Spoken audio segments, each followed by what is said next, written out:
A que cheira, papá? Cheireche raro? Pois se cadra tes razón, algo fede. Será mellor que lle preguntemos ao Tigre do Futuro. O Tigre do Futuro, o podcast de A que cheira, papá. Benvidas un día máis ao Tigre do Futuro, o podcast que facemos dende o magazine cultural A que cheira, papá. Unha anécdota moi famosa é que hoxe en día é tan famosa como anécdota como polo feito de ser probablemente falsa é esta historia de que cando os irmáns Lumière proxectaron por primeira vez as imaxes dun tren no cinematógrafo, a xente do público correu espavorecida. As donas e cabaleiros presentes na función pensarían que o tren era verdadeiro e que efectivamente estaban a piques de ser atropeladas. Creo que hai que entender esta historia un pouco no contexto do nacemento do cine, non tanto como arte, senón como fenómeno social. Desto, de feito, podedes ler a novela de Ilustrísima de Carlos Casares, que está bastante guai. A anécdota do tren, digo, parece máis ben en realidade como un anuncio, unha chiscadela deseñada perfectamente para correr de boca en boca como quen di, buah, non sabes como de realistas son os gráficos da PlayStation, tío, é como se estiveses ali. O que me fascina é que hai certa obsesión ou reiteración do conto para afirmar que é falso. Xente, sabedes que a xente ao principio do século non era boba, entendían que aquilo non era real, e eu digo, joder, en serio, xa o sabíamos, non había que ser tampouco moi espelida. Entón, por que repetir que a movida do tren era falsa? Porque podía ser certa. Podería ser que a xente dentro dese cine estivese tan metida na historia, tan fascinada pola pericia técnica e comprometida cos personaxes, que esquecesen durante uns segundos o pacto de ficción e sentisen verdadeiro pavor, medo real pola súa vida. E isto en realidade é perigosísimo, porque significa que as ficcións poden cambiar a túa vida de verdade, afectarte de maneira tangible e física. Aquí desde o oráculo, o centro das prediccións, que moldean a realidade ao tempo que a contan, crimos firmemente nisto, claro. Non deixedes que vos convenzan de que a anécdota do tren dos Lumière é completamente falsa. Que non vos quiten iso.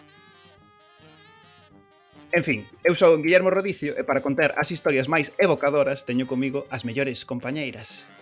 Por unha banda, Violeta Pérez, que marchou a Francia para intentar revivir os Lumière coa única finalidade de facerlles un estudo psiquiátrico, non vos fagades ilusión. Que tal, Bio? Hola, encantada de estar aquí. Que tal? Ahora xa non en Francia, pero pasaches pola tumba dos Lumière, seguro. Ui, sí, esta situación ali está saliendo moi parda, pero sí. Peor, sí, que peor que... Todo ben. Tamén está hoxe de estrea connosco o puto Pablo, flamante crítico e poeta, que seguramente sentiu certa tenrura ao recordar cando os gráficos da PlayStation aínda nos parecían a hostia. Que tal, Pablo? Pero crítico de que? Crítico de videoxogos. Crítico do que pasa no meu vecindario, pero se non, dime tú, crítico de que? Eu crítico tamén é destas cosas que non tes que ter título ni nada, é unha cosa de se ti crees que eres crítico xa eres. Pois como de poeta é o mismo. Pois como de poeta. É exactamente a mesma historia. E por último, Ángela Lema, acomodadora das películas incómodas, que toma palomitas dende o fondo observando tanto a pantalla como as que a miran. Que tal, Ángela? Hola, encantada de estar aquí. El 2022, el año de la ilusión y de la esperanza. Esta entrada institucional de Ángela. No me esperaba este saúdo regio, prácticamente de discurso do rei. Vou a full con 2022. Despois do desastre do 2021. Esta é a Te dices que o teu ano a día 2 aínda mantesa a forza, non? Totalmente. Ai. As demais que estades collendo o ano con forza ou estades xa derrotadas ante a evidencia? Queres que diga a verdade ou que minta? O último que se perde é a ilusión. O último, o 31 de decembro, significa, non? O sea, o 31 de decembro perdes a ilusión. Ai, como sempre, sei que todas estades desexando ofrecer as vosas historias ao tigre, pero precisamos dunha pregunta para echar a orde. Recordade, a amada audiencia, que podedes mandarnos preguntas vos mesmas para que contestemos nesta parte do programa e resolvermos a orde. De feito, a pregunta hoxe mandounola por correo ordinario nunha carta escrita con caligrafía exquisita e un selo antigo, Jamal Outeiriño. E a pregunta é: cal foi a última vez que fostes ao cine? E a ver o que, claro. Uf. Wow, eu estou dubidando Pero non me máis. tedes que decir tampouco data exacta, Eso. Ai, mira, pois eu fai un mes, pero foi a un cine dentro dun evento que facían nunha galería. Non era un cine separado, pero tiñan unha sala de proxección e facían ali proxección dunha peli nova. Non sei se conta, sí, non? Claro que conta. O sea, había un Foi evento gratis, social. pero conta. Claro, había un evento social onde vos reunistes para ver unha película, se eso non é un cine. Bueno, tiñan butacas, Buah, pues veña, tía. Entón todo esto acaba de ser unha excusa hipster para decir que non era un cine comercial e que levas gafas de pasta, que... É que foi gratis. asco. Claro, pois entón eu non fai tanto tampouco vin un documental no auditorio de Cedeira. Home, iso conta. Claro, entón iso foi que fai. Dixetes fai un mes. Sí, por aí. Estaba dubidando se facía 2 ou 3, pero vou dicir, fai medio mes e se chejaron, non. Fai, non sei, fai 2 meses ou así, fai 2 Pasa que o teu meses. Ángela, non sei se conta, se organizaches ti a proxección, conta menos, Por Oh, como que conta menos? Ten que contar máis, Guille, por Dios. Porque non fuches ao cine, sabes? Obligaches a xente a ir ao cine porque estabas organizando ti, sabes? Joder, pois conta moito máis, estou... Se Ángela non vai ao Non sei. cine, o cine vai a Ángela. Está moi malo do cine, xente, pero vinde porque vos obrigo. Home, claro. E ti, Pablo? Eu estaba meditando para non dicir a verdade, pero a última vez que fun foi cando fun ver Dune por cuarta vez ao cine. Non quería Guau. recoñecelo en No. voz alta, pero sí. No ante o público. Sí, así que foi aí na estrella de Dune, non sei exactamente cando foi, pero esa foi a vez. E pois que... Foi fai pouco, non? Sí, pero un mes Sí, hai un máis, recente. hai casa 2 sí, meses. hai bastante xa. Pues, joder, pensaba que non ia gañar hoxe, pero creo que gaño eu. Creo que fun aí como 15 días ao cine a ver a última de Scorsese, que non me gustou moito, a verdade. Non siquiera Spiderman. No. Outro de mentir para non dicir, no, pero a verdade que non vin a de Spiderman. Non sei se a Ai, veré. non, mentira. Fun a ver a de West Side Story, pero fai 3 semanas, así que gañaste, Guille. Ah, bueno, pues aí xa me pillas máis preto, Sí, sí. Non estou No, pero segura. segues gañando. Non estou segura. Que tal a de Spielberg? Mal, non? Bueno, non sei. Moita masculinidade tóxica que eu creo que podían tela forrado, non? Se fan un remake, pois poden facer un remake de todo. Creo que foron demasiado semellantes a original. Pero bueno, as cancións espectaculares, os bailes magníficos e bueno, unhas voces moi boas. Pero bueno, sí, creo que sobraba un poquiño de masculinidade tóxica por aí. Pero non quitaron nada, ou sigue sendo como a clásica?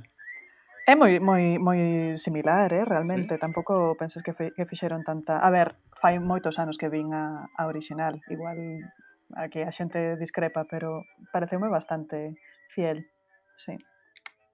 Pois non sei. A mí, era de Scorsese? Non, a de Scorsese non, a de Ridley Scott, a última, a del último duelo, que non me gustou moito. De feito, podo dicir a última de Wes Anderson que me gustou bastante máis, a de... Non sei como se traduce, o French Dispatch. Esta sí que é recomendable, esta sí que a recomendaría, vai.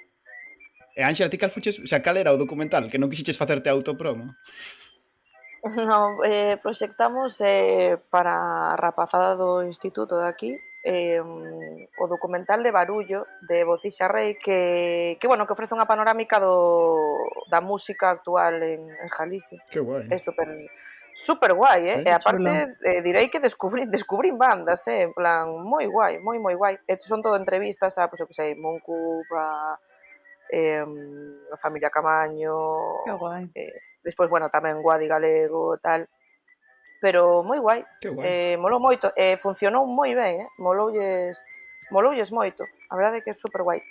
Teño a sensación de que últimamente hai como varios proxectos como que teñen a sensación de que fai necesidade de como enciclopedismo musical e saiu a historia esta de Fernando Riego de música galega e o proxecto Rizoma este que fan de música underground, sobre todo de Coruña, pero un pouco galega en xeral.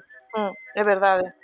Por certo, o documental está de acceso libre na rede, o sea que podedes verlo. Joder, pois entón sí que estabas tendo pecado que non o dixeras, Home, onde está? Que se entere a audiencia. En internet. Está en YouTube, creo, Está en Vale, YouTube. Barullo, Sí. que guai. A min descubriromo, non sabía, entón para darlle así un pouco máis de visibilidade e tal, pois proxectámolo, porque coincidía, Bueno, que querían celebrar o Día do Orgullo Neofalante, que isto daría para un debate. Pero o tema é que... A túa sección de hoxe. Sí, podo facer a miña sección de hoxe do Orgullo Neofalante, podemos debatir sobre ese concepto. O tema é que o Día do Orgullo Neofalante coincidía co día de nacemento de Do Barro. Hostia, en serio? Entón, pois conectando así co tema da música, cedeira e tal, que tamén era neofalante, pois proxectamos ese docu, e foi guai. Que guai. Sí. Bueno, Como llevar todo a tu campo. ¿Sabes? Sí. Bueno, a puto palo non che pregunto se che gustou Dune, porque se fuches vela 4 veces xa... Pois sería ser un pouco masoca, eu creo, non? Sería sufrir por sufrir, non, encantou, me gustou moitísimo, pero creo que é desas pelis que vale a pena ver no cine e despois non vela nunca máis. Nunca máis? Sí, claro. Quer dizer, é unha peli feita para experiencia de cine. Home, a ver, depende do que teñas ti na tua casa, non sei que te has montado. Eu que teño un tele de hai 15 anos e un sistema de sonido de hai 20. A mellor era tú resulta que tes un cine no garaxe ou no soto ou algo así, ao lado da pista de baloncesto. Pero as pelis estas, se che gustan de verdade, eu creo que sobrepasan o espectáculo, non? Como se ves o Señor dos Anéis hoxe en día, tamén pode ser bonito verlo na casa. Sí, a ver, claro, quero dicir, claro que a podes ver, evidentemente, non? E aí está creo que vin en esta plataforma de venta online tan popular, estaba como primeira en Blu-ray vendida ou algo así. Quero dicir, tivo moitísimo éxito incluso a nivel de ventas, e que asumo que a xente quererá vela na casa. Pero sí que é certo que hai este traballo co son especificamente, creo que funciona moito en salas de cinema, que despois cando leves para a casa, pois eso, salvo que tiñas un moi bo equipo, funciona un pouco menos, que paga a pena vela no cine. Tamén che digo, despois de 4 veces no cine, eu creo que quedas un pouquiño decepcionado, sabes? Quero dicir, eu na cuarta xa sabía os diálogos, estaba yo allí de pie recitándolos... É que tes o mellor Dolby Surround telo na cabeza. Ahora podes pechar os ollos e ver a película inteira. Exactamente. Experiencia inmersiva. Exacto. Pois moi ben, parece que me toca a min abrir. Últimamente levo unha racha que me toca abrir moitas veces o programa, que non... Igual están amañadas as preguntas. Non sei. Acúsame de vez en cando a nosa alma de audiencia, tenme acusado de amañar as preguntas, e é certo, claramente. Pero hai as veces que non o sei, de verdade, hoxe non sabía cando fora a última vez que fora de cine, así que non podía ser. Pois eu, hoxe, as máis adeptas ao tigre, seguramente saibades que no último episodio que gravei con Philip, dedicouse neste sacrosanto podcast máis tempo do razoable aos comportamentos sexuais dos morcegos.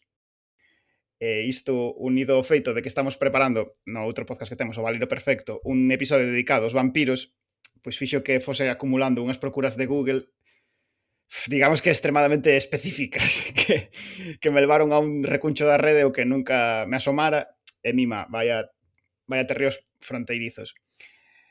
Xa veredes máis adiante cal é a conexión, mais hoxe veño falarvos da CIA de Edward Lansdale e a Guerra Cultural.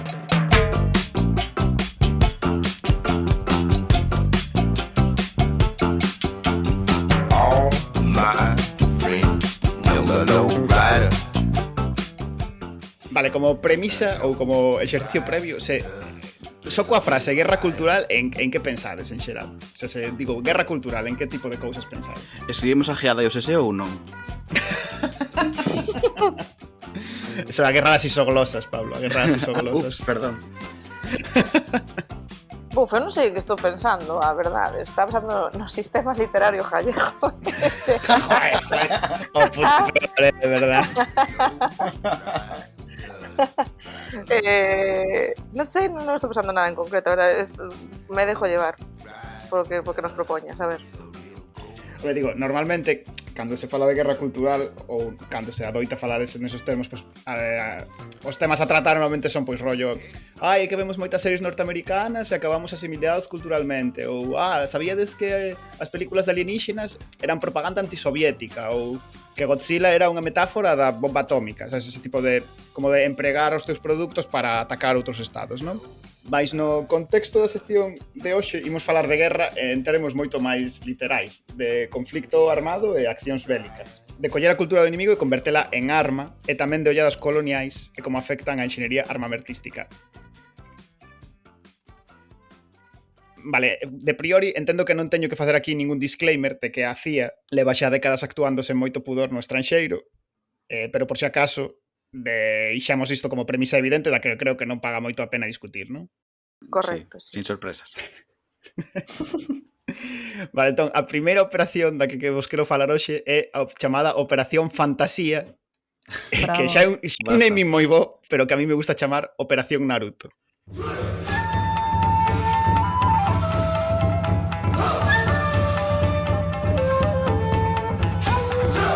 Moi da xeración Z isto. Sí. Que din fantasía todo o rato. Fantasía como significante baleiro tamén aquí hoxe. Sí. Fantasía. Eu xa adoptei tamén, recoñezo, a verdade. Que fantasía esta sección. Sí.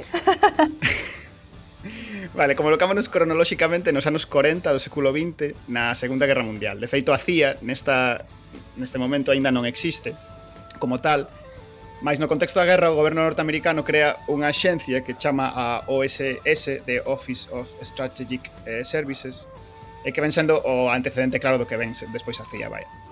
A cousa é que a OSS nace nun contexto de crise e ten como a obriga de buscar solucións creativas e conseguir información dos inimigos moi rápido, cando aínda son unha axencia moi recente. E isto levou a desenvolver algunhas estrategias máis tolas que eu escoitei nunca. E podría contar moitas, pero no contexto do que vos quero falar hoxe, vou destacar a Operación Fantasía, que foi unha audaz manobra coa que pretendían facilitar a invasión de Xapón dentro da Segunda Guerra Mundial. A operación mestura o que son os highlights do seu tempo, en realidade. Radioactividade, odio xaponés e un sentimento de superioridade moi cuestionable. A idea consistía, basicamente, en coller un montón de raposos, pintalos cun químico radioactivo que os fai brillar na escuridade e soltalos preto de áreas moi poboadas de Xapón. Mima. Para entender a xogada hai que saber que na cultura ou religión sintoísta de Xapón non teñen o que nós pensamos habitualmente como deuses, adoran unha especie de espíritus animais, os kami, que teñen moitas formas e funcións. Un moi habitual é o raposo, en particular o chamado raposo de 9 colas, os denominados kitsunes, que son espíritus protectores do bosque con forma de raposo. De feito, noutras liñas sintoístas hai como unha especie de deus que tamén comparten cos budistas, que se chama Inari, que tamén ten forma de raposo, vaya, que é como un raposo. De feito, esta simboloxía, non sei se viches, por exemplo, en Mononoke, que hai como representacións físicas como destas deidades do bosque que teñen como un papel fundamental na mensaxe ecoloxista de Mononoke, non sei se a vichedes. Sí, é verdade. Sí, é verdade. Eu tamén pensei no videoxogo Ghost of Tsushima, unha das criaturas que podes interactuar e protectoras dos bosques xaponeses, pois é precisamente a raposa e os templos dedicados a Inari e demais. Claro, que che fai como de guía, non? Vas a sí, exacto, tens que perseguir o animal que te leva ata o templo. Que guai. Sí, de feito, a simboloxía do raposo é super común e dá ves un montón de obras e de revisións que fan, quizáis a máis famoso, por eso se chamaba Operación Naruto, é Naruto, onde o neno ninja Naruto está como poseído por un espírito demo que é o raposo de 9 colas, non? Que fala un pouco de que sigue sendo como unha cousa moi viva dentro do folclore, do que pode ser a imaxinería da mitoloxía de Xapón, non? Entón, converter en armas estas especies de mini raposos deuses, os norteamericanos pretendían faceros corpóreos e deixalos alrededor de zonas poboadas para que o pobo nipón asumise que os seus deuses estaban enfadados con eles pola guerra ou que acabasen aterrorizados ante a visión radioactiva dos seus espíritus protectores, que en realidad tamén pensamos que esos raposos estarían como cabreados porque tes que volalos en avión a outra punta do Atlántico, ¿no? A outra punta do Pacífico. Para a decepción da que sen dúbida sería a mellor liña da historia do multiverso, a Operación Fantasía non se acabou por executar, lamentablemente. Pero isto non significa que non fose un proxecto serio dentro do OSS. A peña esta chegou a facer probas reais con varios raposos, pintándoos con químicos que os facían fosforescentes e soltaron uns 30 no Central Park de Nova York cun suceso notable. Os neoyorquinos estiveron unha época verdadeiramente acojonados polos espíritus kamis de Naruto que había polo medio da cidade.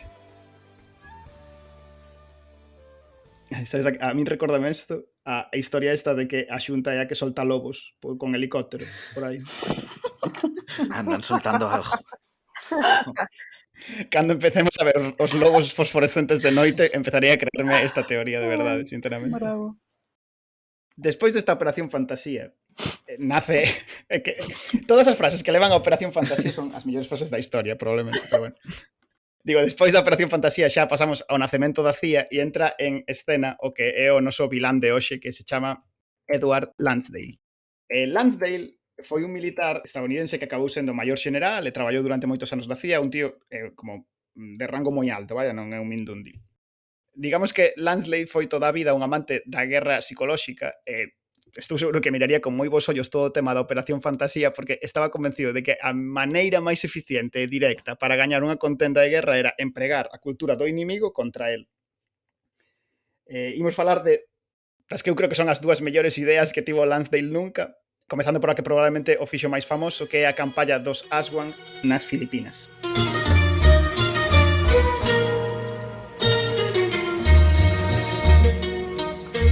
Desta estamos un pouco máis adiante, xa en 1950. Rematou a Segunda Guerra Mundial e estamos en Filipinas, que acaba de converterse nun país independente, máis que vía como pouco a pouco pola vía dos tratados, os Estados Unidos vanse convertendo un pouco como nun país tutelar, dependen económicamente deles, acaba sendo un pouco non un país marioneta, pero sí moi dependente económicamente dos Estados Unidos. Isto cabrea bastante os veteranos de guerra que loitaran contra os xaponeses na guerra e organizan unha guerrilla que son os HUK, que teñen moito apoio popular e moito coñecemento do terreno. Ademais, como seguro que xa podíades imaginar, estes HUK eran de ideas máis ben comunistas, así que estaríamos ante un dos primeiros escenarios do que acabaría sendo a Guerra Fría. En fin, que hai unha guerrilla comunista que batir no medio do Pacífico, nas Filipinas, e o home que hacía tecnoterreo é a Lansdale. Edward ponse creativo e decide que o mellor é argallar unha estrategia de guerra cultural contra os filipinos. Investiga un pouco o seu folclore e atopa unha figura, os Aswang, vagamente parecidos ao que serían os vampiros europeos, pero non iguais. Con todo, era un candidato perfecto, porque sí que un monstro moi asentado na imaxinería popular en Filipinas, ben coñecido nunha sociedade que, sobre todo no rural, pues, aínda daba moita importancia a este tipo de historias. Primeiro, Lansdale comezou pola vía dos rumores. Civilinamente, todos os Lansdale e a súa xente do comando contaron a todo o mundo que os americanos estaban aliados cos Aswang e que os vampiros perseguían aos elementos subversivos do exército popular por levantarse contra o goberno lexítimo, non? Pero o espírito fantasía, por decirlo así, só chega ata aquí, porque Lansdale non era un tipo morno e levou a movidas ata as últimas consecuencias. Basicamente, dedicouse a capturar algúns HUK, algúns dos guerrilleiros, e despois de executalos, collía, facíalles uns buratos como de mordidas no pescozo e colgaba os boca abaixo ata que daban sen sangue. Unha movida super escabrosa, vaya. Pero que co que conseguían era poder deixar xunto ao lado da estrada unha serie de cadáveres moi visibles que parecían que foran atacados polos Aswans, polos vampiros, vaya, e cundía o terror entre a poboación. Parecía que os vampiros filipinos estaban atacando os HUK. A idea de finxir ataques de Dráculas polos montes de Filipinas é bastante loca, vaya, pero Lansdale pudo ademais fardar de que lle funcionaba. Cando aparecían os cadáveres vampirizados, os guerrilleiros adoitaban perder o apoio local ou consideran que a zona fora como marcada ou maldita e marchaban cedendo terreo rapidamente, o que facilitou pois, o avance dos norteamericanos. Eu que estou pensando no señor Barnes fluorescente saindo do Dios, bosque. Violeta, te quiero, tío. Levo con esa imaxe desde que empezou a historia. Pensei, Dios, Ángela, eres su normal. Dios, qué bonito acaba de ser esto. Qué romántico. De verdad. Buah. Definición da nosa xeración. De verdad. Tal cual, tío. Ese es el nivel, Guillermo. Se estaba sendo convertido en arma para conquistar Springfield a base de polvos radioactivos tamén, claramente. Exacto. Joder. Non quero acabar a sección nun lugar lúgubre, así que vou contar a outra maravillosa historia de Lansdale Deste feito, esta non é saída directamente das súas memorias. A movida filipina, sí, detallan as súas memorias. Hai informes agora públicos da CIA que son un desfase describindo como finxían os ataques de vampiros. O sea, literalmente describindo cal era a súa mecánica. Esta outra historia é do método Yakarta, un libro de Vicent Pevins que, bueno, que está ben.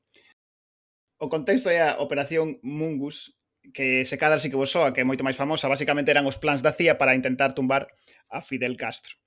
De feito, con toda a movida esta de intentar tirar a Fidel Castro, encheron Miami de oficinas da CIA, hubo varios asesinatos, intentaron contratar con mafiosos, cosas loquísimas, como plans moi tolos para intentar quitarlle a barba a Fidel Castro para que a xente o respetase menos, envenenarlle os habanos. O sea, movida super... Bravo. Fando da barba. Vale, pues a movida de Lansdale, neste contexto de intentar empregar a cultura contra eles, foi plantexar a idea de montar, o sea, finxir que había en Cuba a segunda vida de Cristo. E con isto alterar a poboación que tiña moi firmes conviccións cristiáns e así desestabilizar o goberno cubano comunista que tiña unha relación coa religión como tensa, non? O sea, finxir que Cristo aparecía en Cuba para tumbar a Castro. Ese era o plan de Lansdale. Eu penso que isto sería unha peli de Jodorowsky increíble. Así o tío. Pero como ia executarlo? Iba a aparecer ali un fulano diciendo hola, soy Jesús, he vuelto. Home, sí, o sea, se os plan dos vampiros era pincharlle... Pero a movida desarrollouse máis, en plan... Non. O sea, simplemente era como que correr ese bulo e xa está. No, a movida era montalo, de verdad. O sea, poñer ali como unha especie de mesías. E claro, con eso que a peña empezase a adoralo e que houvese como unha tensión entre ese novo mesías aparecido pues, nos montes de Cuba e o goberno cubano. Bueno, isto acaba de levarme, acabo de conectar, non sei se vistes o documental este del Palmar de Troya. Buah, sí. Sí. O sea, eu toleei da cabeza cando vin iso, o sea, pero toleei, eu non sabía de existencia, non sabía nada desta historia.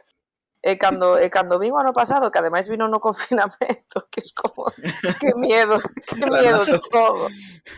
Que miedo todo.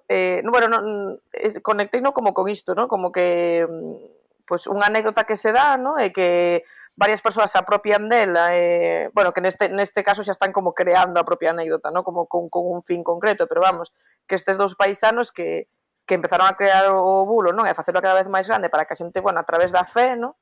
E como, bueno, pues, o poder que iso tiña sobre a xente, o sea, loquísimo, tío. Loquísimo. Xa, o tipo que lle saían os estigmas nas mans, sí. Quedou cego ou algo así. Sí. E despois xa que quedou cego porque xa lle deron a volta tamén a iso, ¿no? De que era, bueno, A movida de que aparece unha especie de profeta random e a peña como que organiza unha secta ao seu redor non é tan raro. Creo que pasou tamén en Italia. Houbera tamén un documental sobre iso dun tipo que conseguira reunirse co Papa e todo iso. Vai, unha historia moi turbia tamén.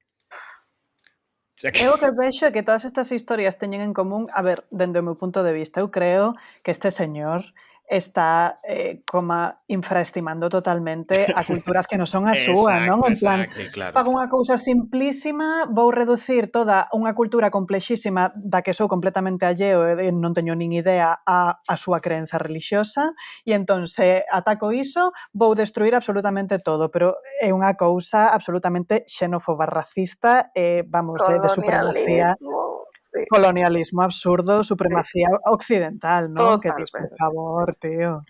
É que, joder, de feito, había unha crítica divertida que era o rollo de que co de Filipinas o tipo fardaba moito de entrei no seu folclore local no seu folclore, mamá. En realidade non, tío, o sea, escoitaches a palabra vampiros, escoitaches campanas e decidiches facer como todo ese, non sei, degradación aos cadáveres e a xente non pensaba, o sea, non cuadraba co que é o Aswan en realidade en Filipinas, pero claro, se deixas un montón de cadáveres torturados e masacrados ao lado da carretera, a xente tende a acojonarse igual, sabes? Que decir, digo. Fosen os vampiros. Non é nada cultural específico, sabes? Claro. En fin, Penso que por iso nos pareceu tan absurdo de Cristo, en plan, pero como vas facer iso? ¿De qué forma? Aparece un señor y dice soy Cristo y todo el mundo se lo cree. Porque iso pela a nosa experiencia da religión católica, en plan, pero vamos a ver. Pobrecitos, son tontitos. Claro, estou pensando nesta Por escena de favor. Family Guy cando aparece Cristo cos dedos, sabedes? Sí. Os mete atrás da cabeza Sí. e os xunta, pois literalmente iso. Tal cual. Vou dar un espello para que flipen. Claro, Ai, de verdade, non podo. Entón, todo este tema de cando nos encontramos ahora xabaríns así, cando vamos conducindo, todo iso, temos que empezar a pensar que isto pode Son os significar rusos. sí, algún tipo de cousa, porque a min xa me ten pasado varias veces, Se te cruzan moitos xabaríns é que eres o comunista. ou vives en Santiago. Pois pasoume en Oleiros, territorio comunista, xa digo, Oh, que, hostia, que o sea, Na que rotonda do Che. casualidad non lo creo. Dentro de 50 anos falaremos de como Gelo soltou jabalís en Oleiros para... Exactamente. Quedademos con isto. Realmente a miña etapa universitaria decía Santiago agora estivo moi marcada por cada noite que saía de festa encontrarme con xabarís así na Alameda de Santiago, É unha metáfora ou é... No, ojalá fose unha metáfora. La metáfora sigue en el Máicar. Aquí foi literalmente pola noite volvendo no para Máicar, casa, sí. pero un montón de noites, sobre todo cando chegaba o verán, encontralos ou no campus sur propiamente, senón na Alameda. Baixaba o xabaril coas xabarís pequeniños por aí e tan chill pola cidade. Bravo. A xente Eu flipando nunca no ven confinamento, en plan, mi madre, un xabarín en non sei donde, en Muros. E eu en plan, chico, pues non hicisteis en Santiago 2012, sabes? Xabarís.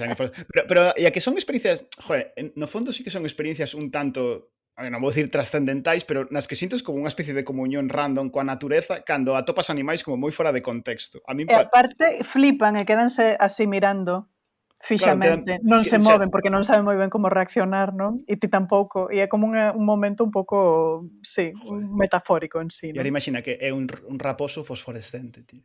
Exacto. Xa, tío. Eu cando falo sobre isto de confrontarte cun animal e ollarte cun animal, bueno, evidentemente cando pensamos nun animal salvaxe está esta experiencia de decir que fago e o animal tamén está que fago, non? Pero sempre penso neste texto creo que era de Derrida, agora desculpademe se estou fallando o autor, pero era esta idea de sair un día espido da ducha, pola casa completamente normal, non poña a toalla nin nada, e de repente ver que o teu gato está mirándote e sentir pudor. Que guai. E claro, de repente identificarte naqueles ollos que te están vendo sabes? E a min é aí onde se me crea esta sensación de estou ollando con algo que tamén me está ollando e que non sei como interpretar isto.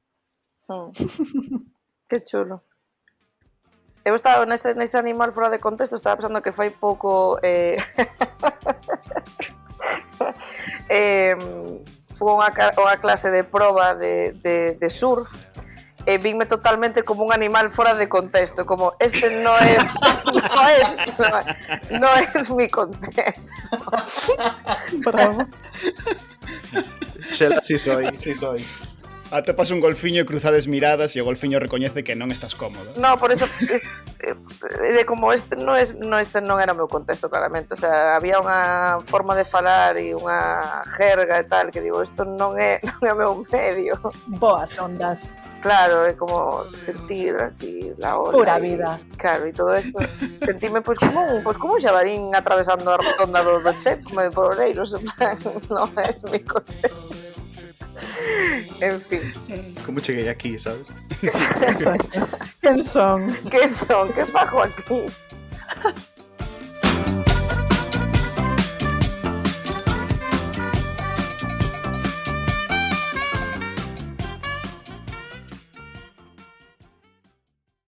Pois moi ben, despois deste pequeno repaso que conecta os raposos de 9 colas cos xabalíns de Oleiros, pasamos xa a seguinte sección do Tigre. A que vira a película había menos tempo era Violeta. Ao final, cal era a peli que viras había menos tempo? Que non me acordo Era xa. West Side Story. Ah, vale, West Side Story. Sí. A publicidade encuberta de Spielberg. Cero. Non vayades. Pirateádela. Gravísimo. É broma. Entón, Bio, de que nos vas a falar hoxe? Pois hoxe na sección Freud debe morrer vou falar dos tics de TikTok. Tu dors encore à mes côtés. l'été, les deux soleils sont levés. Comme chaque matin. Bueno, este é un tema que está bastante de moda no mundo da saúde mental porque é bastante recente, sobre todo en 2020-2021. O que ocorría é que, bueno, tiñamos moitas teorías acerca de que trastornos mentais ou que problemas de saúde mental ían ser máis prevalentes ou máis frecuentes durante a crise do coronavirus. E entón, pois, había moita xente que dicía que, claro, moitísima xente ia ter estrés postraumático, sobre todo, pois, claro, profesionais sanitarios, etc. E outra xente dicía que a xente en illamento, as persoas da poboación xeral en illamento, ian ter moitísima depresión, ia haber unha tremendísima, un aumento da demanda por casos de depresión, etc. E ao final o que vimos é que houbo moita xente con trastornos da alimentación. Hostia. Sí, é algo que ninguén prevía. Houbo moitísima demanda, os servicios de trastornos da alimentación completamente colapsados, e non só a nivel estatal no Estado español, tamén aquí en Reino Unido, exactamente igual. Entón, parece que non é tanto país específico, senón que é algo pois dentro da sociedade occidental bastante en común en varios sitios. Sí, de dinámicas de estar encerrado, da igual onde esteas, non? Sí. Sí. Bueno, desta sensación de perder o control e entón lévate a controlar a cousa que é máis sinxela de controlar, que é, Claro. pois, o que metes no corpo, non? A comida. Bueno, e outra vaga de digamos, diagnósticos de saúde mental que aumentou moitísimo son os tics. Entón, supoño que saberedes o que é un tic, pero claro, é moi difícil de describir, non? Pois a definición oficial serían movementos ou sons, porque xa sabedes que hai xente que ten algo que se chama o Tourette, o síndrome de Tourette, que, bueno, así un pouco para desmitificar, nas películas ou na televisión aparece o que chamamos a coprolalia, que é basicamente dicir tacos, dicir palabrotas como tics que consisten en dicir palabrotas que non podes controlar, pero é moi pouco frecuente. O máis normal é xente que tuse, que ten como unha tos así en forma de tic que non pode controlar, ou xente que, eu que sei, que fai como un gruñido, son cousas máis sinxelas e non tics tan elaborados como as palabrotas, non? Pero bueno. Sí, de feito, eu coñezo unha persoa que ten o tic de como rascar a gorxa, como de intentar... Exacto, o carraspeo. Sí, Eso é isto te tic, iba a decir, non sí. lle pica nin nada. Que é máis É moi común frecuente. Sí. É moito máis frecuente ese tipo de tics, así que se chaman os tics vocais simples, e entón, claro, como son tan frecuentes, incluso hai xente que din, bueno, é unha cousa que fago cando estou nervioso, pero non lle dan maior importancia, non? Bueno, entón, estos son os tics, son movementos ou sons repentinos, rápidos, recurrentes e, sobre todo, é moi importante, non rítmicos, porque despois hai outro tipo de trastornos do movemento que implican movementos repetidos e rítmicos, non? Que levan un tipo de tempo. Hostia. Sí, bueno, é unha cousa que hoxe non vou falar, pero podemos falar noutro capítulo, pero sí. O baile tic, o sea... A Corea, chamase Corea. Corea, que bueno. Claro, Corea do grego, Claro, do que K-pop. significa baile, claro. O K-pop. Do latín K-pop. Do latín K-pop. Do latín kawaii. Bueno, en fin. Continuemos. Lamentable. En fin, seguindo coa vaga de demanda dos tics, víronse en moitísimos, bueno, aquí no Reino Unido a nivel estatal, todos os servicios de tics pasaron de ter listas de espera de, eu que sei, imaginadevos 3 meses a 1 ano e medio. Pasaron de ter 3 derivacións á semana a ter 30. E o que viron é que as características destes tics eran distintas das habituais. Entón viron que, tiñan lugar en xente máis maior, mentres que moi os apropiado tics... ese carraspeo, Violeta? A performance na sección. Agora vou dicir, foder! Bueno, pois viron que eran máis prevalentes en xente máis maior, mentres que os tics clásicos aparecen na infancia, son moitísimo máis frecuentes en nenos ao redor dos 10 anos, incluso un pouco máis novos, que aparecían máis en nenas, ou en adolescentes ou en adultas, mentres que os tics aparecen máis en varóns. é que había un inicio moi súbito e que era como moi invalidante. Os tics ti tes o carraspeo e segues coa túa vida, ou tes o típico este de guiñar os ollos e segues coa túa vida, pero este tipo de tics que apareceron sobre todo no primeiro confinamento eran como moi invalidantes. Entón, pois, interferían coa túa vida, os nenos non podían facer temas do colexio, non podían comer, bueno, era unha cousa como moi súbita e moi aparatosa, non? E non sabíamos moi ben o que estaba a ocorrer. Estábamos todos, bueno, falo de todos dos psiquiatras, non? Dos psiquiatras e os psicólogos dando voltas como polos en cabeza, non sabíamos que estaba pasando, todo o rato acosando aos pobres expertos expertas en tics, dicíndolles que facer, intentando, probando medicacións para os tics que víase que non funcionaba, e era todo así como moi caótico. Ata que despois empezou a aclararse un pouco a cousa e viuse que tiñan unhas características moi semellantes ao que chamamos un trastorno neurolóxico funcional, que é basicamente un trastorno do movemento ou trastorno dos sentidos sensorial, no que hai un problema co movemento voluntario, pero non co involuntario. Entón, un exemplo disto sería unha persoa que ten unha parálise na perna, que non pode mover a perna, e entón pois vai en cadeira de rodas, non ten ningún tipo de mobilidade, pero cando ti, digamos, que estimulas unha vía automática do movemento, a perna móvese. É dicir, cando ti estimulas un reflexo, a perna móvese, co cal ti estás demostrando que non hai un problema estructural no movemento, pero si hai un problema de que ti, cando queres mover a perna, non moves a perna. Exacto.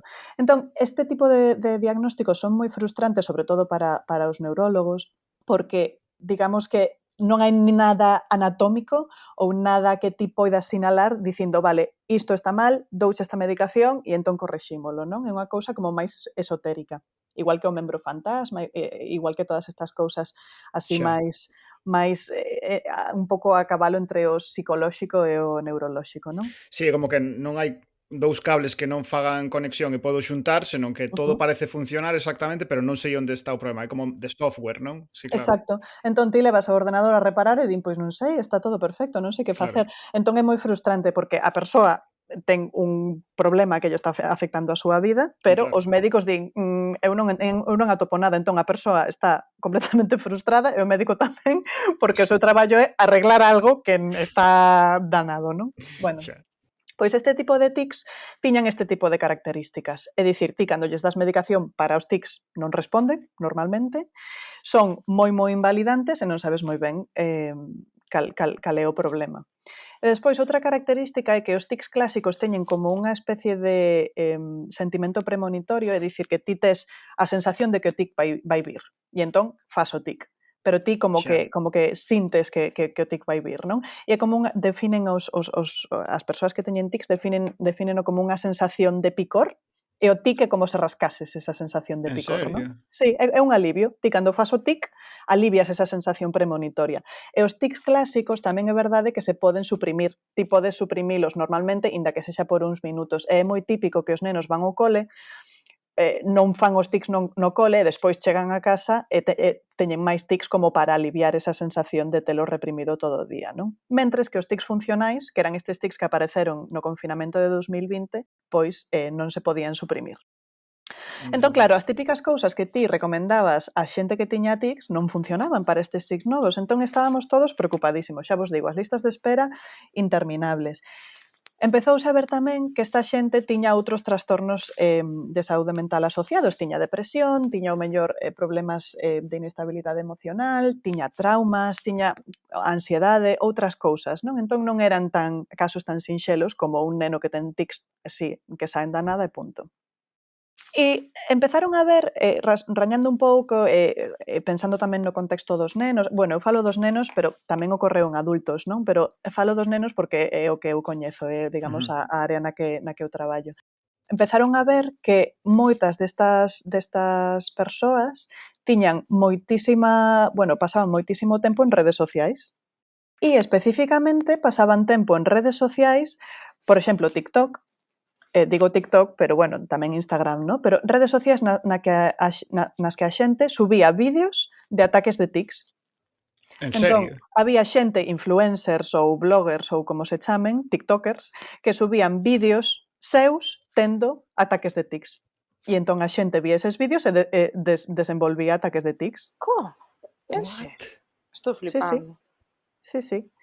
Entón, eu falo vos da miña experiencia. Eu igual vin, pois non sei, 10 casos de nenas e nenos, sobre todo nenas, xa vos digo que máis prevalente en nenas, que tiñan este tipo de tics. E falas con elas, rascas un pouco na historia e dis, bueno, ti que fas en redes sociais? Estás en TikTok? Ui, sí. Venme moi ben ver vídeos de xente que ten tamén problemas de tics e non sei que tal. E entón, pois, tamén víase que canto máis tempo pasaban en redes sociais, máis tiñan eses tics. E incluso que había algúns tics específicos que empezaban a aparecer, que non son tics clásicos, non é o típico de a carraspera, o guiñar os ollos, tal. Son tics rarísimos, que era un tic, me parece que había un que dicían pan, como bread, non? Que era a palabra pan. What? Algo así, non lembro moi ben se era esta palabra en concreto, pero era unha palabra rarísima, completamente aleatoria, que había unha influencer que tiña un tic con esa palabra e entón os nenos empezaban a facer o tic con esa palabra tamén. E empezaron a ver conexións así. E, bueno, é un fenómeno que ocorreu, que agora eu diría que xa está un pouquiño baixando a prevalencia, pero que foi unha auténtica ola de consultas a saúde mental en 2020, bueno, a principios de 2020 e de 2021 tamén. Sobre todo, aí por setembro de 2020, eu creo que foi cando tivemos o pico de consultas. E non se sabe moi ben como se está desenvolvendo. Pensan que xa vos digo que é parte destes trastornos funcionais neurolóxicos nos que non hai nada en concreto malo, pero que, evidentemente, este tipo de trastornos tamén son moi suxestionables, non? Son o que lle chaman trastornos da anticipación ou da expectativa. Ti, se fas, digamos que o teu cerebro ten en modo automático que a túa perna non se vai poder mover. E entón, como ti esperas que a perna non se vai poder mover, a perna non se pode mover. Pero non estás facendo ti voluntariamente, non? É como un modo así automático do teu cerebro. E o dos tics igual, ti esperas que vas ter un ataque de tics e entón tes un ataque de tics, non? Osta, pero é moi tolo porque falaste que son tics que son, é o que comentabas, que te afectan na vida diaria, que non son, Superinvalidantes, claro. super invalidantes. Pegarse a si mesmos, ben, unhas cousas super floridas, pero moi, aparte, moi atípicos, non? Claro, unha persoa que ve eses tics así de primeira vez, un médico de cabeceira que nunca viu unha persoa con Tourette, que non ten esa experiencia clínica, pois di, buah, un Tourette super abrupto, gravísimo, tal e cual, pero cando ti tes un pouco esta costume, estás máis afeita a facer evaluacións de tics, ves que non son os clásicos, non? Que non son os que teñen todos os nenos, que son unha cousa bizarrísima, que sae da nada e que poden ser, pois iso, dicir pan, ou empezar a pegarte a ti mesma, ou empezar a falar con voz de bebé, facer cousas rarísimas, estar paralizada, desmayarte en medio da consulta, cousas así moi floridas e moi aparatosas que non son típicas dos trastornos de tics. E, bueno, é bastante curioso, está todavía, claro, falo disto e podedes facerme preguntas, pero a resposta vai ser que non sei a resposta a maioría delas, porque aínda están recollendo evidencia a distintos centros, houbo non fai moito, fai uns meses como unha convención de expertas e de expertos en tics nos que falaban un pouco da súa experiencia clínica, intentaban ata buscarlles un nome, non? E un dos nomes que a min é o meu favorito, sinceramente. Fantasía, por favor. Fantasía tics, non, o gallá. O de TikTok tics, os tics de TikTok, a min encanta, me pareceme super sonoro. Ademais, gústame o nome porque fala un pouco do fenómeno, porque é un nome como moi catchy, sabes? É un nome que se pode viralizar. É maravilloso, fácil. TikTok tics. Como o propio TikTok tic. Hashtag TikTok tic, non? Pois un pouco así. E, bueno, están intentando ver que é o que está pasando, están vendo moitas cousas en común, non? Están un pouco estudando a poboación que desenvolveu eses tics un pouco para ver que teñen en común e que pode pasar. E o que viron é que moita xente tiña tics dos outros tamén. Pero isto pasa moito porque tamén existe un tipo de ataques epilépticos que son funcionais. É dicir, que non teñen unha actividade epileptoxénica no cerebro, que non hai ondas de epilepsia no cerebro, pero ti tes unha crise epiléptica. Hostia. Entón, están vendo, este tipo de crises epilépticas tamén ocorren con máis frecuencia en persoas que teñen epilepsia. Porque ti esperas, claro, é un pouco o que falábamos Sí. de anticipación, ti agardas que vas ter epilepsia, que vas ter un ataque epiléptico, e entón sí que o tes, pero sen actividade no cerebro, non? Sabes como vai sentirse, non? Entón Claro, provócalo de alguma maneira. claro. E pasa o mesmo cos tics, que hai moitos casos nos que hai nenos, neste caso a maioría nenas, que teñen tamén tics dos outros. E entón, pois, teñen como máis predisposición a desenvolver este tipo de tics. E tamén viron que diagnósticos de autismo ou rasgos de autismo tamén tiñan máis predisposición a ter este tipo de tics. E a verdade é que é moi curioso. Sí que é certo que outro día fun a unha conferencia e falaban disto, un dos poñentes dicía que isto tamén tiña pasado anteriormente, fai anos, creo que era nun colexio, nun instituto, que houbera moitas alumnas do instituto e algún alumno tamén que desenvolveran tics funcionais, así como se fora un clúster, non? Pero claro, que ocorre? Que agora temos as redes sociais, entón, a esta magnitude, a este, digamos, como ata este punto, nunca ocorrera en tanta xente a vez. E claro, que pasa? Que hai moitísimo mellor acceso a este tipo de contido e de vídeos, non? Entón, pois, é moito máis fácil que ocorre en moitos sitios. E que ocorreu tamén? Pois mira, que estábamos confinados e que fai un adolescente confinado? Pois ir ás redes sociais, evidentemente. Todos estábamos pasando moitísimo máis tempo vendo pantallas, non? Entón, pois, tamén ocorreu iso, que como non estaban facendo moita cousa, estaban vendo estes vídeos, eu tamén plantexeime se non sería un pouco tamén facilitado polo algoritmo, non? Se ti visitas un vídeo de tics, Sí. ofrécenche máis, entón acabas tal, ves moitísimos máis vídeos de tics, igual que falamos da radicalización, pois tamén pode ser que esa acumulación de contido do mesmo tipo de temática, pois sexa Claro. máis perigoso, non?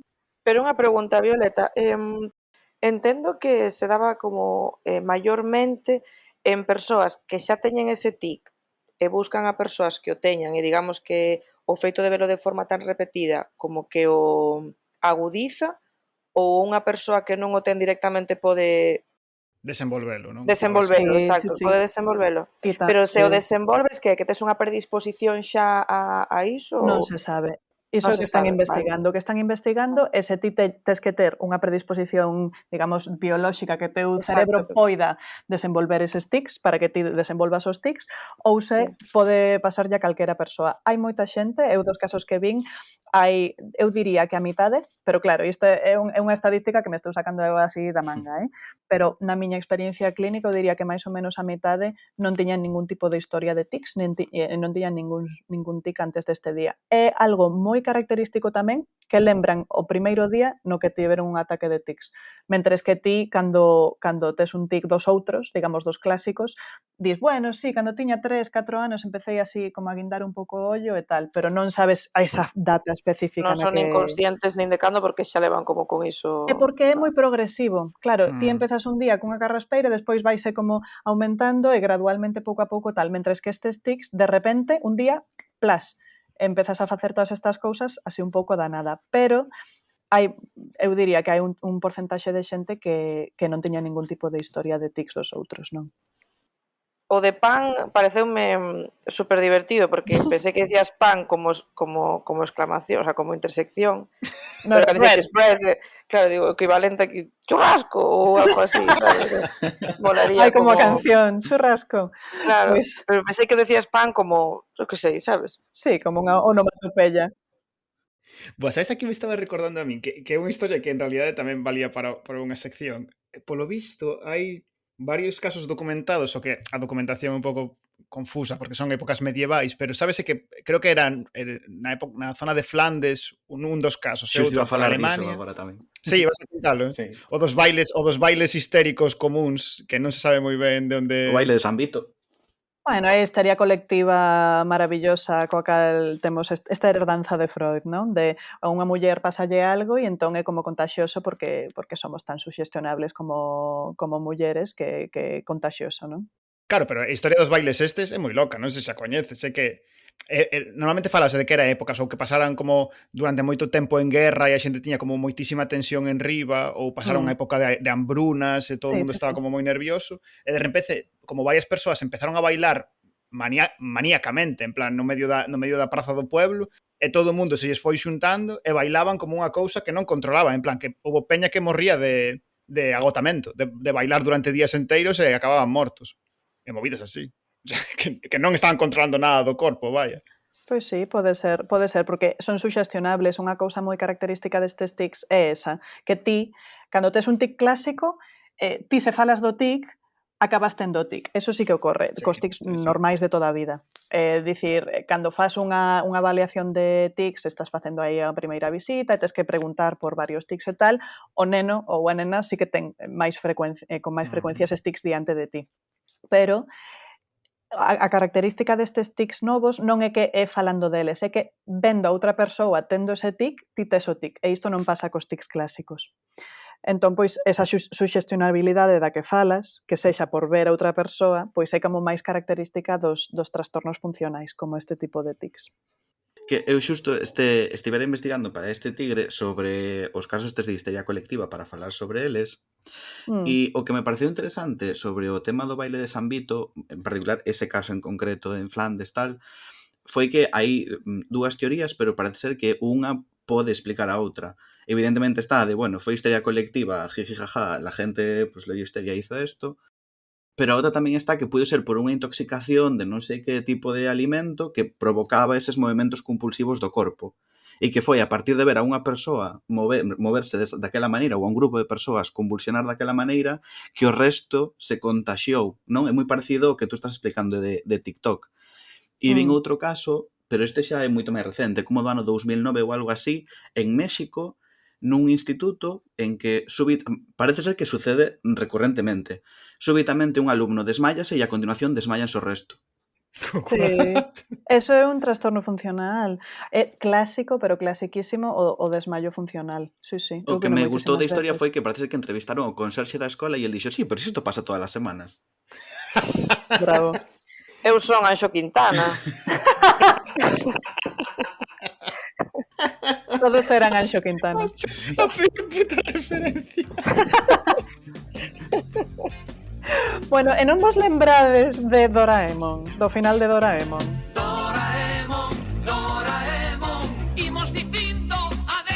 É que é un pouco semellante ao efecto chamada de cando publican un caso de suicidio nunha persoa, sobre todo, que é famosa e que ten así como moito prestixio. O efecto chamada, por iso os casos de suicidio normalmente non se publican, porque teñen como este efecto de contagio tamén. Pero cale o final de Doraemon, que é isto? Ui. A ver, o presunto non final. o vou destripar. O presunto é unha lenda A ver, urbana. iso xa non é spoiler, refírome. É unha lenda urbana moi coñecida, pero ti non o sabes, Guille. Ti sempre gañas. Non o sei, non o sei. Non sabes o final de Doraemon? Non o sei, que pasa? Que é isto? Ahora teño medo. Que todo era un sueño de Novita. Como o Serrano? O peor. Pero máis hardcore. Sí.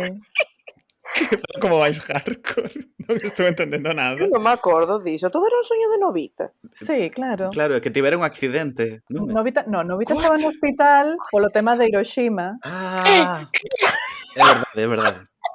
Entón estaba no hospital con cancro e era todo un soño. Que dices? Pero que dramón é este? O sea, Sí. Pero e os amigos xigante? Eran todos fake. Sí. en serio? Ai, pois eu isto non o sabía, What the fuck? Pois a verdade é que non o quería saber. A ver, pero é unha lenda urbana. É un creepypasta dos de film. Sí, penso que Doraemon sigue en emisión aínda hoxe, o sea, que non acabou. É verdade, Doraemon sí que seguiu facendo películas. Non acabou Doraemon. Quero dicir, o soño de Novita puido continuar, É todo mentira. Non o quero creer. I want to believe. Bueno, entón, o rumor é que había moitísimos nenos que empezaron a suicidarse cando se enteraron do final. What? Bueno, pero cantos non son? Porque estas noticias tamén, en plan, cando sale algunha eso, con finales de series, ou si, de suicídanse non sei cantos cativos, en plan, eso... É unha lenda urbana, Cantas- seguro que mentira, Claro. pero bueno. Seguro que tamén alguén se suicidou co final de Los Serrano, tampouco se está dando tanto, sabes? O sea, non sei, quero dicir que tampouco son datos, a ver, tampouco son datos tan... A ver, é que non creo nin que sexa real. Non sei. Non, pero no Serrano acontecía ao revés, que ele acordaba e todo guai, non? No. Non, era que acordaba e todo chungo. Eu non sei que non vin o Serrano, pero pareceme que era así. Pero que non me pasara lembro. ningún dos eventos, que era como que... como se a serie fora volver a empezar, Claro, ¿no? Algo claro. así. despertaba e de repente estaba a punto de casar con ela, sabes? Aí, Algo aí, así. aí vou, sí, como Sí. que iban a casarse, sí, algo Ah, así. Sí, El me sona multiverso, iso. chavales. Joder, El chaval. multiverso. Buah, pero de Doraemon, o sea, isto non tiña nin idea, É super fake, pero bueno, a min gústame contalo. Nada, as historias hai que querer nelas, é o principio do podcast. Sí, a ver, Xapón e o suicidio son unha cosa, realmente. Xa tamén, sí. Xa, tamén. é verdade. Ai. Ai. Históricamente, rollos samurais, non sei que, o país está como moi asociado coa práctica do suicidio, quero decir. Oh. Non pasa nada, seguro que hai un raposiño preparado para animarte. Oh. Bueno, aquí en Londres hai moitísimos, pouca broma. Aproveito para recomendar unha serie moi boa que se chama Fleabag, Flea como pulga e bag como bolsa, que ten unha metáfora tamén dos raposos, porque é moi frecuente aquí por Londres que vas pola carreteira e de repente aparece un raposo por aí. Buah, é verdade, e tamén hai un momento de observación humano-animal como moi intenso, mesmo que falábamos antes, Sí, total. E aparte quedan así como medio, sabes, petrificados mirándote. Sí. Pois sí, aproveito para recomendar esa serie que é boísima.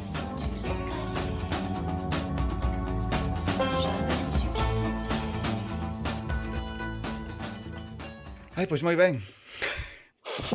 Lol. Despois desta, non sei, épica travesía polo TikTok para acabar recomendando Fleabag como un movimento de Prime super rebuscado. Increíble. Vamos para xa a última sección do Tigre de hoxe. O que vira o que máis tempo, o que había máis tempo que non vía unha película e ao mesmo tempo era a mesma película unha e outra vez, era o puto Pablo.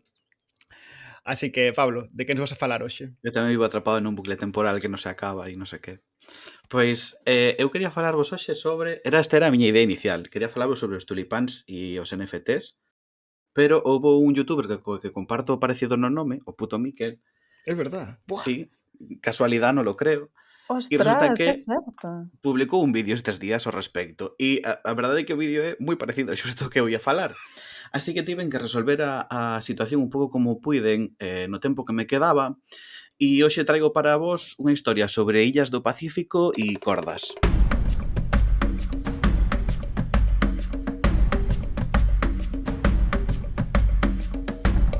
Cando a miña idea de falar sobre NFTs e tulipáns acabou fatal, empecé a pensar sobre falar sobre algo parecido, non? De que forma podía fiar cara a algún sitio. Foi así que pensei primeiro no da histeria colectiva, porque teño a teoría de que todas as burbullas económicas terminan por reventar por un caso de histeria colectiva, é sempre así. De repente alguén un día di, ai no, mi dinero, e lo saca, e todo el mundo lo saca, e se acabou.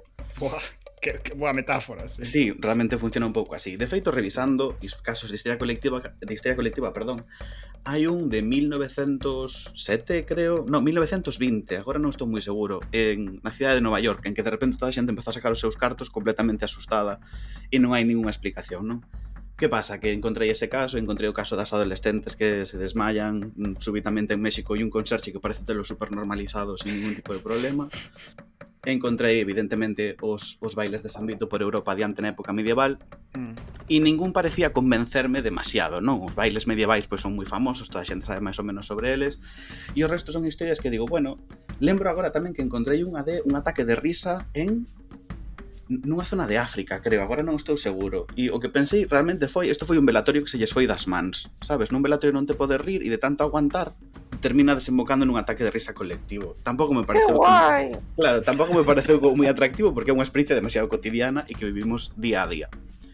Pero pensando no tema este de histerias colectivas, especificamente no da danza, no de bailar, dixen, pero esta xente non iría á aldea do lado e vería que ali a xente non estaba bailando e diría, bueno, pois tranquilo. E dicen, claro, pero que tal vez a aldea do lado estaba, non sei, 120, 130 kilómetros, non o sei, tal vez a 40, pero son suficientes para que a viaxe sexa moi longa, non? De tal forma que vives illado. E aí pasei a pensar na idea de que conforma o teu mundo enteiro, non? Porque tú caes naquela paranoia de asumir aquel comportamento histérico porque todo o teu mundo o está facendo. E claro, pensei inevitablemente nunha illa, non? Penso nas illas, as illas son pequenos universos antes máis que agora, completamente illados. E tive unha sensación como familiar. Unha sensación de eu xa pensei sobre isto, eu xa vin isto nalgún sitio. Onde foi, onde sería? E puxenme a rebuscar nas caixas que teño na casa, porque desde que volvín para a casa familiar aínda teño un montón de cousas sen abrir e sen sacar das caixas, e empecé a rebuscar na caixa dos libros, coa certeza de que eu tiña ali algo que falaba sobre isto. E así é. Atopei un libro que merquei hai moitos anos chamado Atlas de Islas Remotas que fala sobre illas, efectivamente, perdidas nos mapas e completamente illadas. Illas ás que normalmente non vai ninguén. E trae sobre cada unha delas un pequeno relato. Un relato que non sabemos se é verdade ou é mentira ou ata que punto é verdade ou ata que punto é mentira, porque moitas desas illas nin sequera teñen historia como tal. Entendamos historia como unha historia recollida, non? Como un relato creado sobre elas. Son só moitas veces contos que se falan entre os mariñeiros nos portos cando xogan as cartas, ou tal vez a historia que contou un home que a descubriu e pasou 30 anos cavando esperando encontrar un tesouro e non encontrou nada, non? Especificamente, pasando entre as follas, cheguei ás illas do Pacífico. E ali foi onde encontrei dúas illas especialmente interesantes que creo que abordan de maneira acertada xusto o tema que eu quería tratar, o tema da histeria en comunidade, non? De como vivimos a esa sensación de paranoia e de apuro de forma comunitaria. A primeira é a illa de Takú, que é unha illa preto de Nova Guinea, e se me permitides vou vos ler, é pequeniño, un fragmento do que di este libro sobre a illa. Son fragmentos que vou ler en galego, libremente traducido por min, non sei que, gracias. Titulación. Sí. E este primeiro texto di así.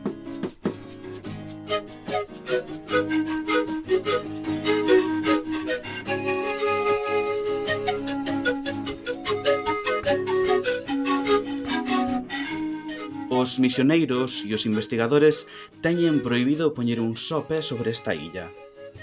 Os habitantes de Takú queren permanecer leais aos seus e ás súas crenzas. Necesitan a proximidade dos espíritos que en hai tempo ergueron esta illa, este fráxil anel de area que se eleva apenas 1 metro por riba da superficie do mar. As mareas ascenden, o vento non deixa de soplar e a illa está a afundirse. Despois de cada tormenta, a praia minguou. O mar tragou anacos enteiros de terra pola noite.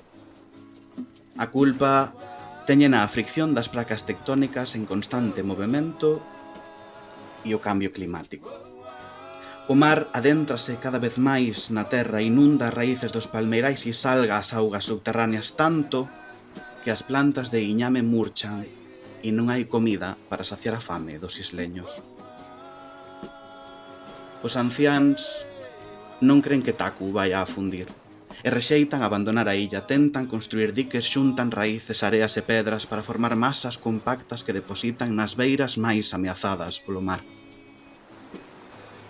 Tamén rezan os espíritos e piden axuda aos seus devanceiros, os máis novos. Os máis novos non se deteñen a pensar nin no futuro nin no pasado. E día tras día beben leite de coco fermentado polo sol. Das árbores colgan innumerables botellas de plástico para producir o licor. Takú afundirá nun mes, nun ano.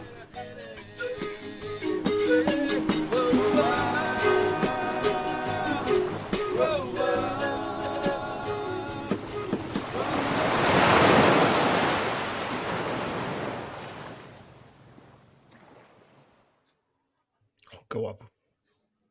É unha historia dramática sobre esta illa. Investiguei un pouquiño máis sobre ela, cara a actualidade, porque finalmente este libro foi publicado no 2013. Tampouco hai así tanto tempo, non? Pero dixen, a ver se se sabe algo máis sobre Takú, se efectivamente se afundiu ou non. E atopei con que hai un documental incluso anterior á publicación do libro. Entendo que de aí está sacado todo este texto, onde efectivamente podes ver que todo o que se conta aquí é máis ou menos verdade, ou polo menos parece verdade a partir do documental.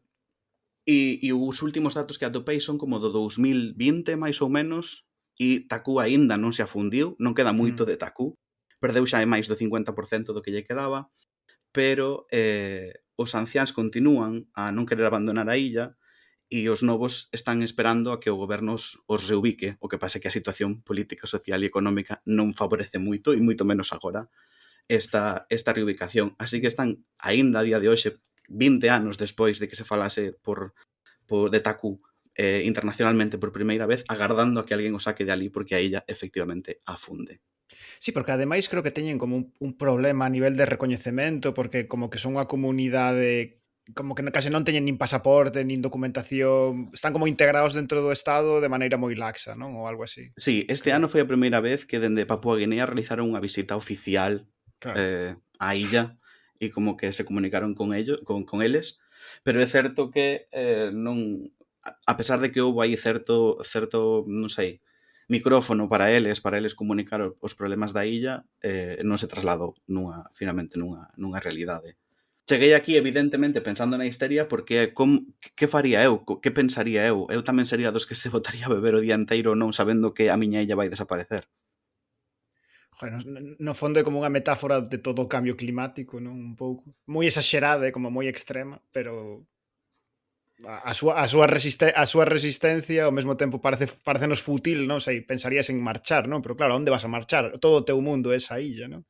En realidade non podes marchar. Exacto, é unha illa que está super illada, quero dicir, as condicións non permiten, non é moi fácil sair da liba, e claro, só podes agardar, non podes facer moito máis. Pero a verdade é que convido a que vexades o documental se o tema vos interesa, porque é espectacular ver como efectivamente esas persoas están construindo todos os días unha muralla para evitar que a illa afogue de todo. A verdade é que é bastante flipante que trouxésemos dúas seccións tan semellantes sen estar compinchados, así que queda genial. Eu todo quería todo planeado. Sí, perdón. Que ben que nos puxemos de acordo. Exacto, a logística. Exacto.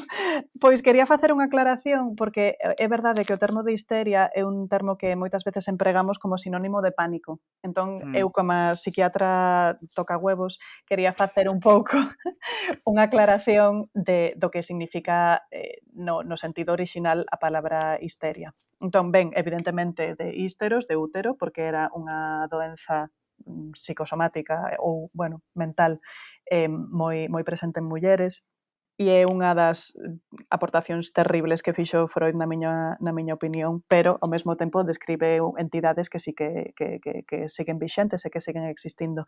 Entón, é moi semellante ao termo que eu, é dicir, a presentación clínica da que eu falaba antes de síntomas neurolóxicos funcionais. A histeria é basicamente ter síntomas sen ningún tipo de base anatómica danada, non? Sin unha lesión física no sistema no que está a acontecer. Por exemplo, pois xente que ten náuseas pero non ten ningún tipo de... Son psicosomáticas, non? Digamos, esas presentacións. Entón, non é necesariamente pánico, pero é verdade que cando ti estás nunha situación na que tes moito medo e moita ansiedade, evidentemente eso pode ser un desencadeante de que teñas eses síntomas psicosomáticos. Por iso, un contexto no que hai unha catástrofe mundial ou no que tes un trauma porque acabas de estar na guerra, non? Como que mencionaba desde os soldados en Flandes, etc. Ese tipo de estresores poden precipitar os síntomas psicosomáticos, pero o síntoma en sí, é dicir, a histeria en sí, non sería o pánico, senón que sería o síntoma que ti presentas como consecuencia. Non sei se se entende, pero era para aclarar un pouco a diferencia. Sí, de feito ten moito sentido co que eu investiguei o que procurei, porque eu partín desta idea común de histeria colectiva, non? E é certo que os casos que ali se reunían eran moi diversos e guardaban moi pouca relación entre sí. En que se parece un home anticipándose á bancarrota de todo un país con unha rapaza que se desmaya sen ningún tipo de explicación biolóxica en México? Non, realmente estamos agrupando en histeria colectiva, pero que unha é unha reacción ao sistema económico onde vive e o outro é simplemente un acontecemento, non? Que ya cae. E aquí penseino polo comportamento dos máis novos, non? Finalmente, darse a bebida e simplemente non pensar máis é unha resposta a esa situación, non? Que pode ser Exacto. entendida como por que toda unha comunidade de xente nova decide comportarse así, non? Ujú. De feito, no documental un montón de persoas maiores din que van polas rúas e van por aquí rompendo todo e edificios e tal. O que non parece encaixar moito coa tradición que eles teñen de respeitar os devanceiros e os Sí. espíritus e non sei que. Aí hai como unha ruptura tan grande Sí. e tan pouco explicada que sinto que é simplemente iso, unha resposta a unha situación Claro. contra que non podes facer nada. Iso no sentido freudiano non sería unha histeria, porque é simplemente como un pánico colectivo, pero a histeria sería desenvolver ese tipo de síntomas, un desmayo, unha crise epiléptica, os tics dos que falaba eu, iso sí que sería histeria colectiva porque é un síntoma psicosomático que ti desenvolves por contagio social. Pero bueno, non ten por que ser por contagio social a histeria, é dicir, o punto de contagio viría polo subtermo colectiva, pero despois hai histeria que sae da nada e que só ten unha persoa e que non ten ninguén máis no seu entorno. Pero a histeria en sí son eses síntomas psicosomáticos que saen da nada e non o pánico ou o medo ou a anticipación. Pero o pánico e o contexto de medo pode ser o desencadenante deses síntomas. Claro. Pois, sabes a que me estaba recordando o da xente nova... Como se chamaba a illa? Perdón, Tupa. Takú. Estábame recordando a problemática que teñen os povos inuits tamén coa xente, as poboacións máis novas que teñen problemas gordísimos, tanto de alcoholismo como de suicidios, altísimas tasas de suicidio. E no fondo, claro, é o mesmo. Quer dicir, o mundo dos inuits, tanto por condicionantes climáticos como por condicionantes económicos, acabarán sendo colonizados por sistemas de estados moi grandes, capitalistas, que ocuparon o seu territorio. O seu mundo desapareceu. Entón, como que están reaccionando a unha especie de apocalipse cultural que se está afectando, non? No fondo é o mesmo que a xente da illa, só que na xente da illa vemos moi directa, claro, o mar está comendo a terra, pero no caso dos inuits é o mesmo, o seu mundo está desaparecendo, a súa maneira de entender o mundo desaparece, non teñen ferramentas para lidiar contra iso. Claro. É verdade. E por contrapoñer un pouco co que sucede en Takú, trai outra illa que se chama Ticopia, que está nas Illas Salomón. E o texto que fala sobre ela di así.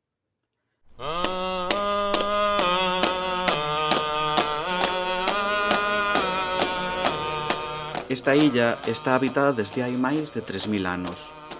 É tan pequena que as ondas do mar poden ouvirse desde a súa meseta central. Os seus habitantes pescan nas augas salobres e atrapan crustáceos na beira do mar, cultivan boniatos, plátanos e iñames xigantes do pantano. Almacenan ademais baixo a terra por se hai unha mala colleita. Estes víveres resultan suficientes para 1200 seres humanos, pero nin para un máis. Se un tornado ou unha gran seca devasta a colleita, moitos deles escollen unha morte rápida.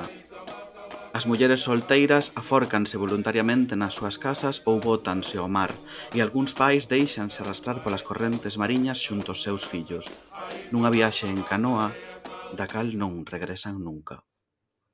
Prefiren morrer no mar antes que padecer unha longa agonía de fame e sede en terra firme.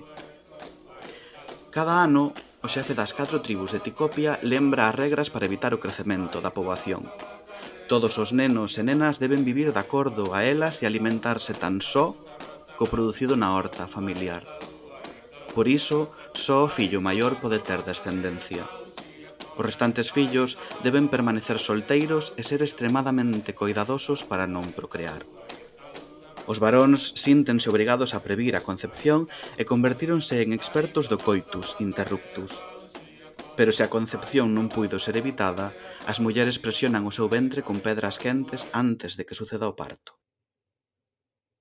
Os adultos teñen prohibido ter máis descendencia cando o seu fillo maior alcanza a idade casadeira e cando unha parella ten un fillo, o home pregunta á muller: de quen é este fillo que debo alimentar?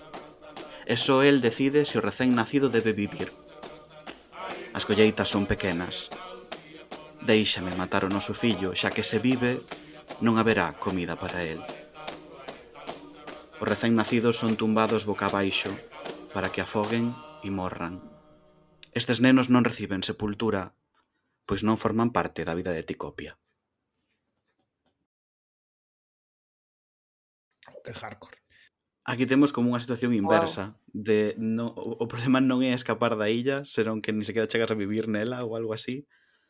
É o contrario do pánico. É unha resposta ultra racional, como Sí, durísima de xestión de recursos, non?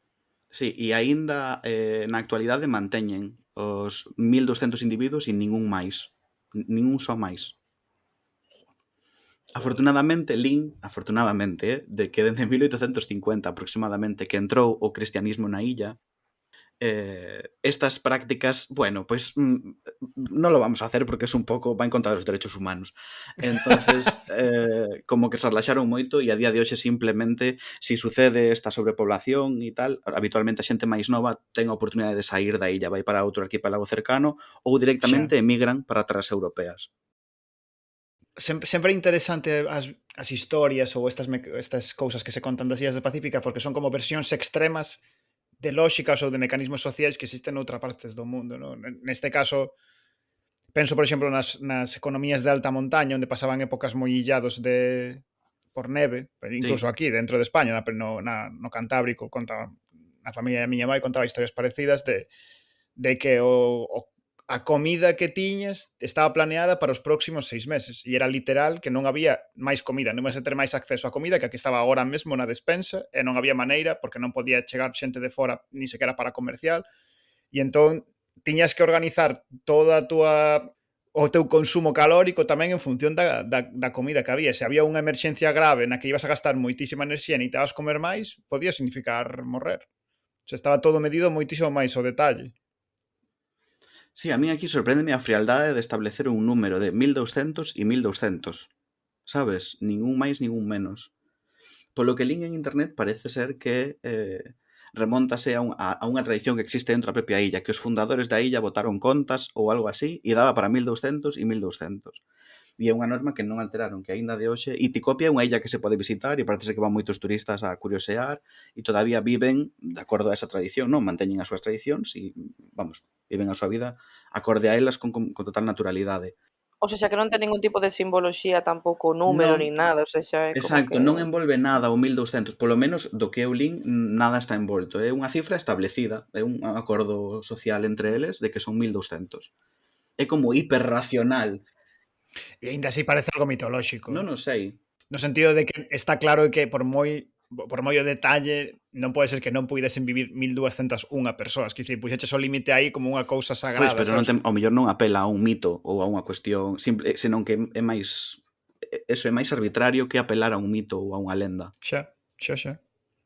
Traíábolo porque sorprendeu un montón o contraste entre ambas, non? En como unha vexo unha resposta coa que empatizo incluso, digo, sí, claro que eu entendo, e a outra é como hiperracional, tan racional que digo, eu non sei se sería capaz de...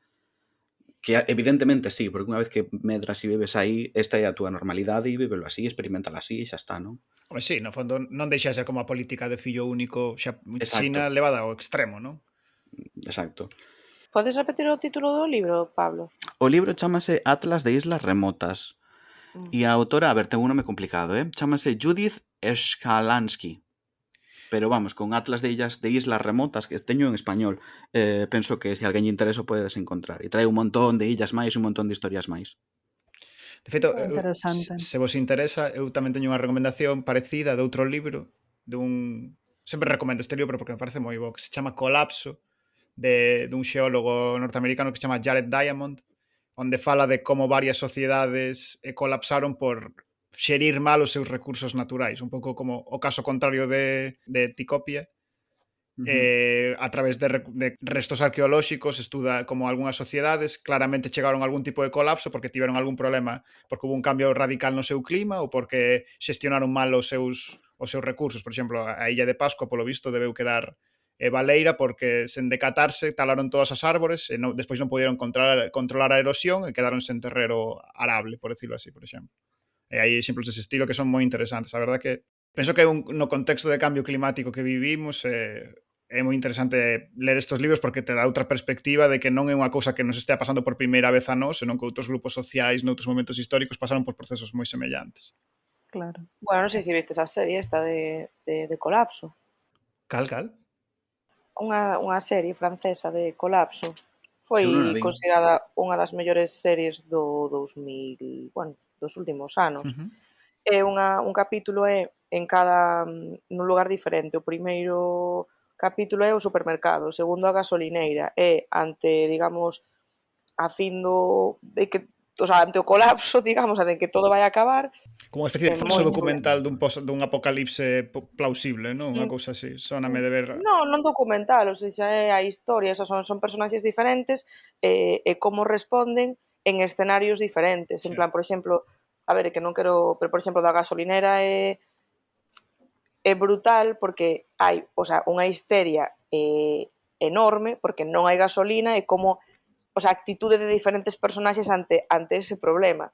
Pois evidentemente, pois quen toma a xustiza pola man ou quen, sabes, entón a do supermercado porque hai un desabastecemento brutal, a xente empeza a poñerse super nerviosa, pero, por exemplo, a min o da residencia de ancianos, ese capítulo é moi, moi brutal. Claro. Que guai. Moi brutal, porque basicamente o personaxe principal é un dos asistentes, o sea, dos enfermeiros, dos ancianos que non saben o que está pasando e que se ven un debate aí moral de entre, digamos, escapar ou quedar. É moi chula, é moi chula a serie, recomendo. Un Walking Dead, pero sen zombies.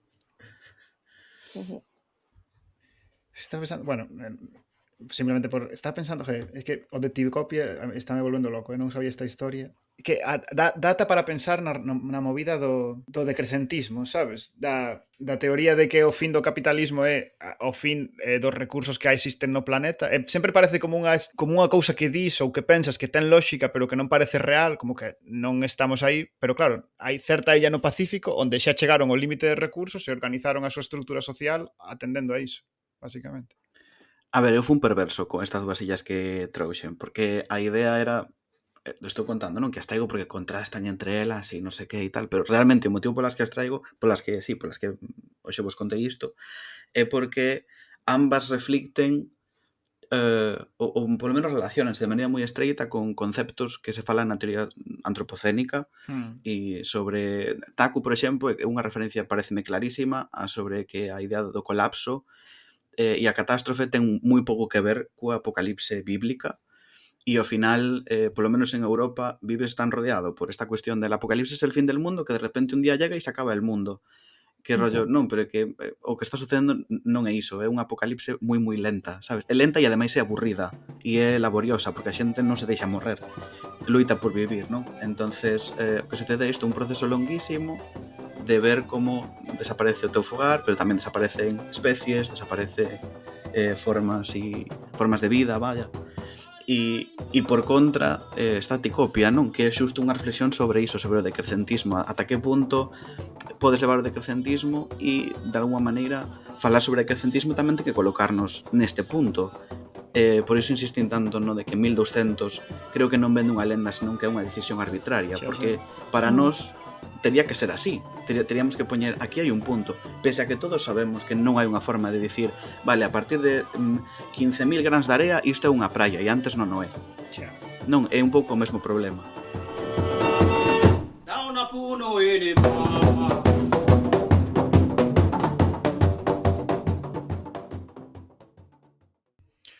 Pois moi ben, joe, soa xa o Tigre de The Omens e iso significa que chega ao seu fin un novo episodio do Tigre do Futuro. Saímos hoxe do oráculo un pouco afectadas, ou polo menos eu, polas historias, tanto as falsas como as verdadeiras. Quero dar as grazas... Sí, empezamos o 2022 forte. A tope. Sí. Intensas. Arranxando o mundo. Quero dar as grazas ás nosas cómplices do oráculo de hoxe, en particular aí o puto Pablo que se estreaba hoxe no Tigre, que non se xa a última. Pues... Se vos gustou non vos queredes perder as seguintes entregas do Tigre do Futuro, podedes suscribirvos en iVoox, Spotify, Apple Podcast, YouTube ou seguir en xeral o que facemos desde a que cheira papá. Emplazamos vos xa para o seguinte Tigre que quen sabe o que agarda ali. Un saúdo e ata a próxima. Tigre, quen te pode deter? Fai no pedazos e bañate no que quede